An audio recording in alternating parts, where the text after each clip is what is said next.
ওই তো নেই, ওই তো। ওই তো নেই, ওই তো। পাকিস্তানি অলরাউন্ডার সাইম আইয়ুবের মুখে সিলেটি ভাষা শুনে চমকে যাচ্ছেন সবাই। এই ছোট্ট বাক্যই ফ্যানদের হৃদয় জ্বালিয়ে দিয়েছে। ভিডিওতে সাইম আইয়ুব বলেছেন, আসসালামু আলাইকুম বাংলাদেশ, আমি এই মৌসুমে সিলেট টাইটান্সের সঙ্গে খেলতে যাচ্ছি। চলুন আমাদের দলকে সমর্থন করি।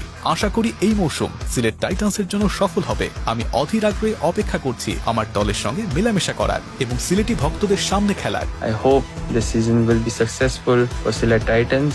ভিডিও শেষে তিনি হাসি মুখে বললেন, ওই তো নি, ওই তো। ওই তো নেই, ওই তো। ফ্যানরা উচ্ছ্বাসে ভেসে গেল, কারণ বিদেশি খেলোয়াড়ের মুখে সিলেটি ভাষা শোনা মানেই আনন্দের আগুন। সিলেট টাইটান্সের দলে এবার মোহাম্মদ আমির, অ্যাঞ্জেলো ম্যাথিউস, আজমতুল্লাহ ওমরজাই সহ দেশি বিদেশি তারকা খেলোয়াড় একের পর এক রোমাঞ্চকর মুহূর্ত ফ্যানদের জন্য অপেক্ষা করছে।